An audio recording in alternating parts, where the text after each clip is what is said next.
Que signifie pour vous le voyage?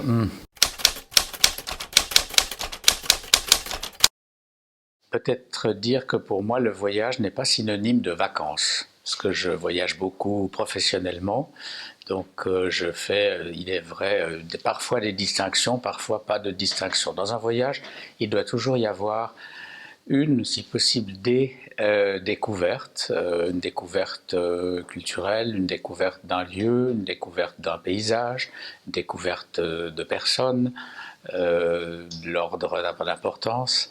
Et j'essaie toujours, lors d'un voyage professionnel, d'avoir un moment où je peux faire une découverte. Et alors évidemment, pendant les vacances, essentiellement des découvertes.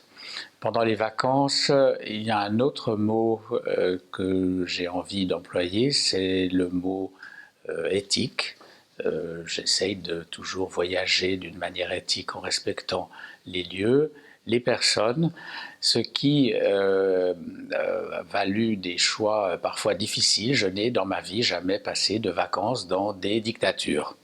Alors j'ai dû, en tout cas encore pour le moment, renoncer à certains pays et c'est la raison pour laquelle, par exemple, je n'ai découvert le Myanmar que très récemment et en plus lors des élections, donc lors d'un événement extrêmement positif.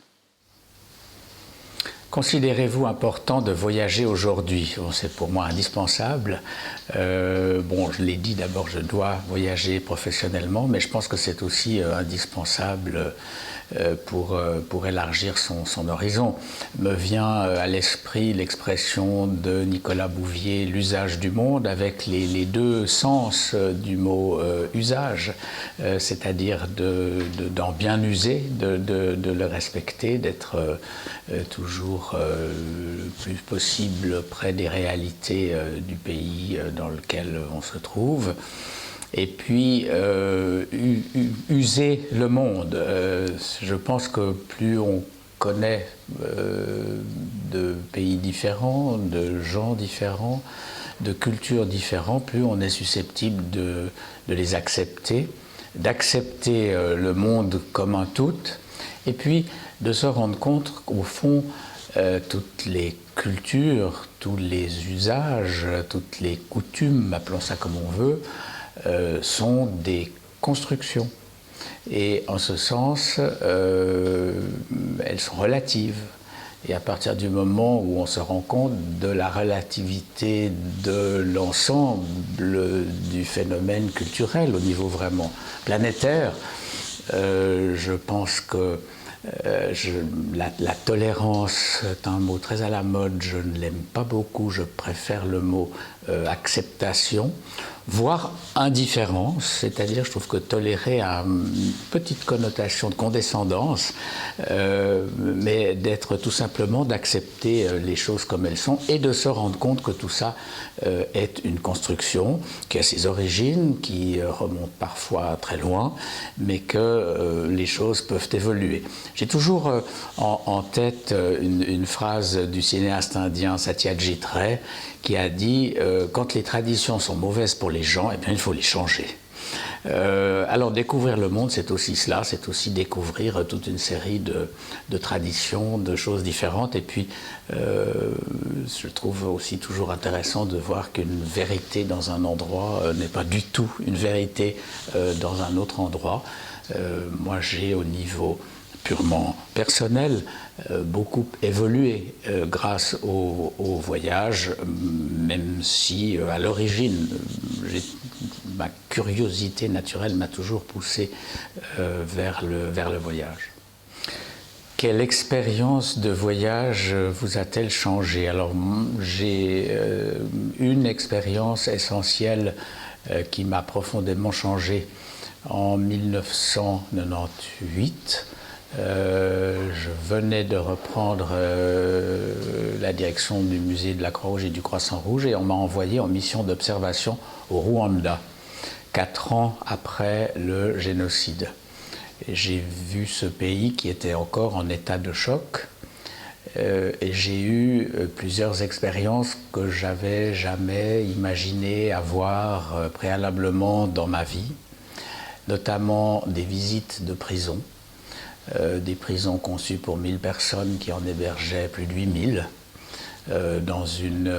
J'ai un souvenir extrêmement précis du moment où les portes de la prison centrale de Gitarama se sont ouvertes et où il y avait cette marée humaine de gens qui instantanément se sont regardés pour voir qui entrait dans la prison.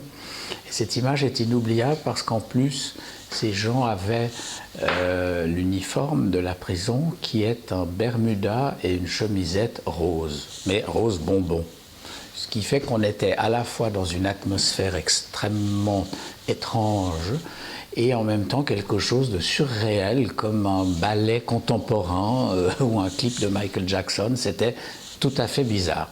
Et j'avais un garde du corps qui s'appelait Juvénal, comme le président assassiné, et qui mesurait certes 1,90 m probablement, mais enfin, il était un peu là pour la forme, parce qu'avec les 8000 détenus de la prison, voilà.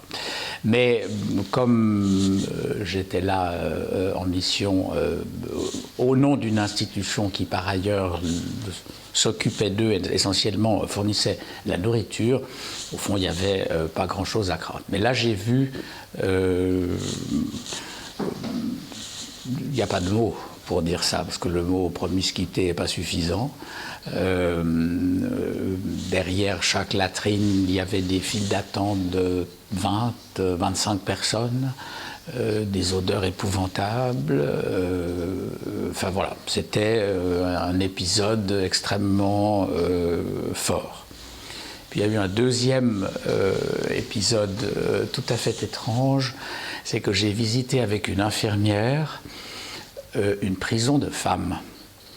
Alors, il ne s'agit pas de juger, ces gens étaient arrêtés, pas encore jugés, mais quand même, soyons réalistes, la plupart étaient des génocidaires. Les femmes aussi. Les femmes avaient été des institutrices qui avaient enfermé les enfants qui n'étaient pas de la bonne ethnie dans la classe et qui avaient mis le feu à l'école, enfin, un contexte vraiment épouvantable. Et ces femmes vivaient là avec leurs petits-enfants, elles avaient le droit de le faire. Et pendant 1 heure que j'étais dans cette prison, le seul homme, j'ai été pendant 1 heure le sujet de plaisanteries sexuelles. Et ça ne m'était jamais arrivé, évidemment.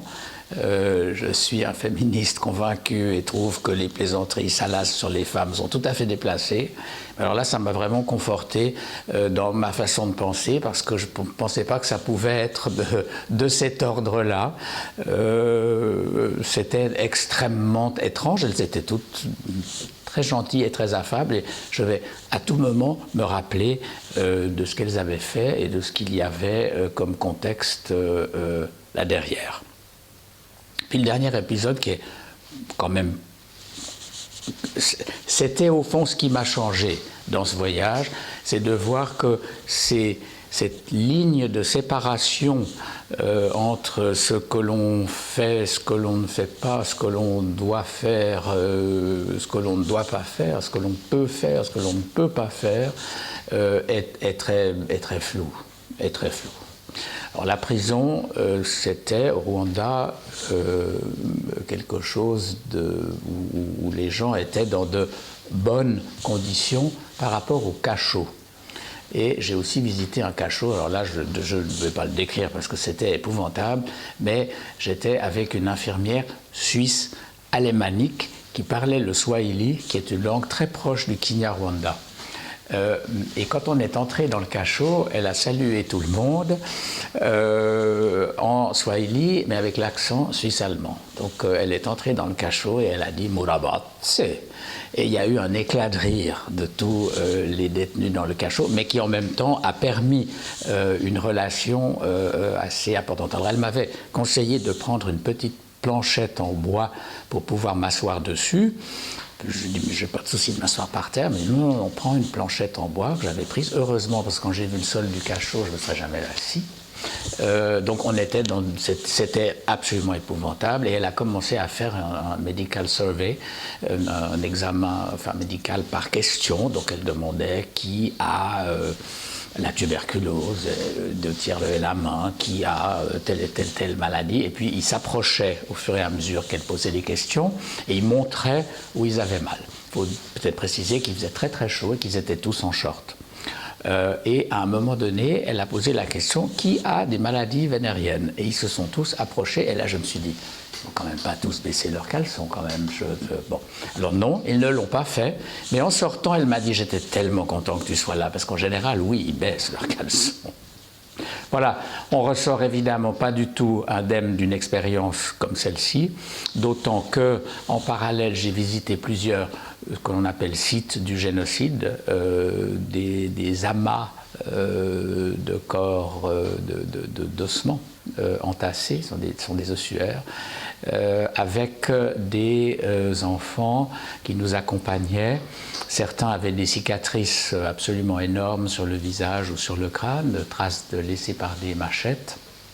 Et quand ils nous parlaient de ce qui leur était arrivé, je n'avais jamais vu ça, le regard partait dans le vide et il n'était plus avec nous. Et c'est une chose que j'ai revue après 2 fois. C'est en discutant, en parlant avec des survivants d'Auschwitz, et la même chose avec notre guide au Cambodge. Quand il parlait de ce genre d'expérience, il avait ce regard qui partait comme à l'intérieur de lui-même. Alors voilà, ça ce sont des expériences qui m'ont changé profondément. Si vous pouviez partir seul, partiriez-vous? Si oui, où irez-vous et pourquoi? Alors, probablement, je ne sais pas si ça va m'arriver à nouveau, mais ça m'est déjà arrivé, justement en prolongeant des voyages professionnels par des périodes de vacances, étant plus jeune, n'ayant pas d'amis disponibles au moment où je partais, et ne voulant pas manquer l'occasion, comme je le disais tout à l'heure, d'aller à la découverte des gens, des lieux dans un pays lointain. Donc j'ai plusieurs fois été seul en voyage. J'ai été en Inde, seul, j'ai fait un grand voyage au Japon. Ce sont les 2 souvenirs les plus forts probablement de voyage seul qui me restent sur un long terme. Sinon, assez souvent, quand je vais dans une ville à un niveau professionnel, j'essaye de ménager un moment de découverte, et là en général je suis seul. Mais ça c'est différent dans des villes européennes. Dans des grands voyages de pays lointains, le souvenir très fort que j'en ai, c'est que les expériences de découverte sont totalement différentes. Quand on est seul, on a un contact avec la population qui est très différent, et notamment, et qui est très différent aussi suivant les pays. En Inde, par exemple, si vous êtes seul, les gens vous abordent tout le temps. Parce que dans ce pays où l'on n'est jamais seul, et où ils sont nombreux et toujours en masse, une anecdote, quand j'étais arrivé, j'étais sorti de mon hôtel à peine arrivé, et je me suis dit, tiens, il y a une grande manifestation là-bas au bout de la rue, je vais aller voir ce que c'est. Et ce n'était pas une manifestation, c'était juste des Indiens très nombreux, ce qui fait qu'on a absolument toujours l'impression qu'il y a des manifestations, des rassemblements, alors que c'est juste le grand nombre d'habitants de ce pays. Mais quand vous êtes seul, on vous aborde tout le temps. Pour tout, rien, et pas forcément d'ailleurs pour vous vendre quelque chose, c'est plutôt pour entrer en contact, qui êtes-vous, d'où venez-vous, et puis après, parfois les contacts se développent et sont absolument intéressants. J'ai un souvenir, c'est une anecdote très drôle. J'étais un matin assis sur les Ghats de Bénarès, et tout à coup quelqu'un vient s'asseoir à côté de moi et voulait me proposer de me nettoyer les oreilles. Et il avait une espèce de tige comme ça pour nettoyer les oreilles. Donc je dis, bon, évidemment, non merci, tout va bien. Puis il parle un long moment avec moi, et tout à coup il pousse un cri cri, vraiment, je dis, qu'est-ce qui se passe? Il me dit, mais c'est horrible, parce que tes oreilles sont sales. Donc il voulait revenir avec son instrument. Non, donc je suis resté avec mes oreilles sales là-bas. Enfin voilà. Et puis contact aussi différents. Bon, j'étais jeune moi-même à l'époque, je devais avoir 32 ans. Et alors contact avec des gens plutôt jeunes, très curieux aussi. Et dans un pays comme celui-ci, à l'époque, beaucoup de gens très bien éduqués, très bien instruits. Déjà, si on peut parler, c'est qu'ils parlaient anglais. Je ne parle aucune des langues vernaculaires de l'Inde.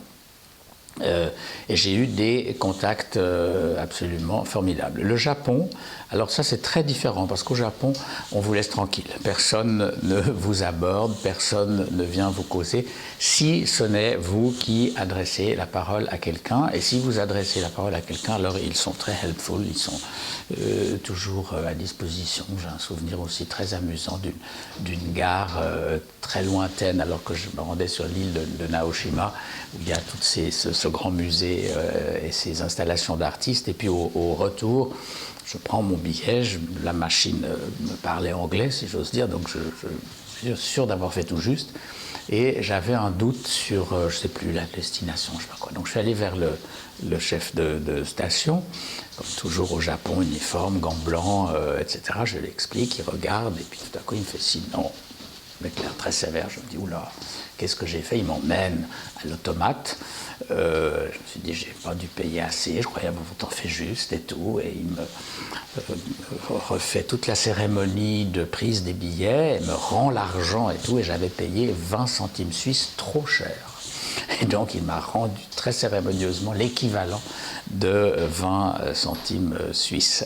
Bon, ça c'est pas une expérience de rencontre, mais je dirais qu'alors le Japon c'est exactement le contraire. Dans ce pays où j'ai vu des temples absolument sublimes, j'ai des souvenirs de Kyoto absolument exceptionnels, et là j'avoue que le fait d'être seul, de ne pas avoir de timing, de ne pas dépendre d'autres personnes, a fait que j'ai pu entrer dans cette atmosphère d'une façon tout à fait unique.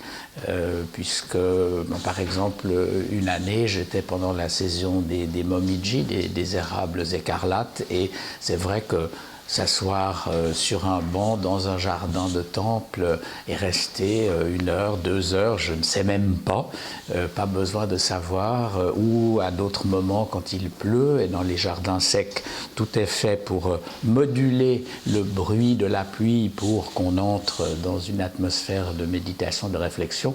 Et ça, c'est des moments où quand on est seul, on entre vraiment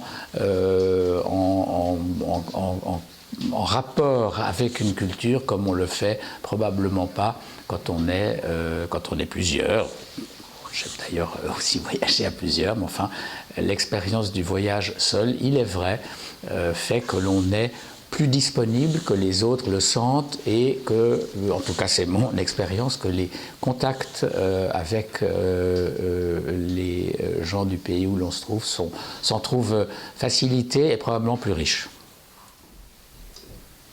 Un livre ou un morceau de musique pour un beau voyage, bon, sans vouloir rire, je voyage beaucoup en musique, où la musique fait voyager, mais en tout cas, en matière de livres, alors j'ai une habitude, je prends toujours avec moi des livres d'auteurs du pays dans lequel je vais, ou à défaut, si ça n'existe pas, ou si les traductions ne sont pas dans des langues que je parle, un livre qui se passe dans le pays où je suis. Et c'est toujours, je trouve, une expérience formidable d'être... alors, c'est pas toujours au même moment que les choses se passent, mais je trouve toujours intéressant d'avoir cet autre aspect de la découverte, ou d'être dans le lieu où les choses se passent. Je me rappelle une fois à Sydney, je lisais un roman de Nesbø qui se passe à Sydney, et c'était formidable d'être dans les lieux, de connecter avec les lieux où ça se passait.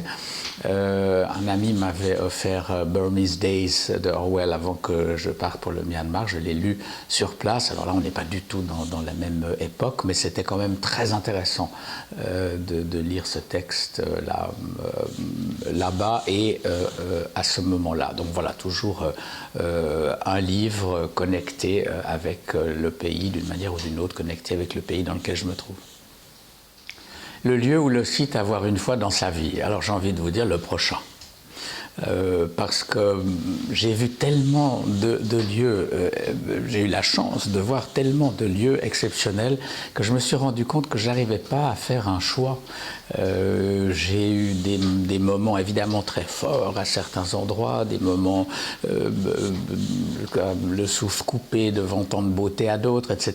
Donc je me suis dit, je n'arrive pas à faire un choix. Je me disais toujours, où est-ce que j'aurais envie de retourner, mais j'ai de la peine à choisir parce qu'il y a encore des tas de lieux où je ne suis jamais allé et où j'aimerais aller. Donc voilà, un lieu à voir une fois dans sa vie, le prochain lieu dans lequel je vais aller.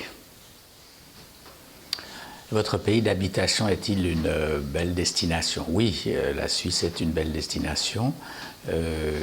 Une année, je me rappelle, avec une amie, être partie en voiture faire un tour de Suisse pendant l'été et avoir découvert des lieux non seulement magnifiques, mais des lieux aussi très exotiques. Je me rappelle un soir sur une terrasse en Appenzell avec un coucher de soleil sur les montagnes et un paysan appenzellois et ses deux fils conduisant une vache en habit appenzellois, et on était les seuls, donc il ne l'avait pas mis pour nous. Avoir compris aussi à quel point nous sommes différents et remarquer à quel point le fait de vivre ensemble n'était pas aussi simple que ça et demandait de la part de chacun une construction. Je comprenais que pour lui, probablement, l'Europe était effectivement un concept assez lointain. Je parle là on était au milieu des années 90. Donc oui, la Suisse est un très beau pays et un lieu préféré pour moi, c'est difficile de répondre, mais de manière générique, je veux dire, j'aime beaucoup la montagne. J'aime beaucoup la montagne l'hiver parce que je fais du ski, j'aime beaucoup l'été, la montagne parce que j'y marche. Je trouve qu'il y a quelque chose de très grandiose dans la montagne. Et puis, par exemple, des jours comme aujourd'hui, j'ai parlé à une amie à Chamonix ce matin, il y fait grand beau, ce qui n'est pas le cas à Genève. Donc, j'aime aussi la montagne pour ça, pour cet aspect d'évasion qu'elle procure de tout près de chez nous.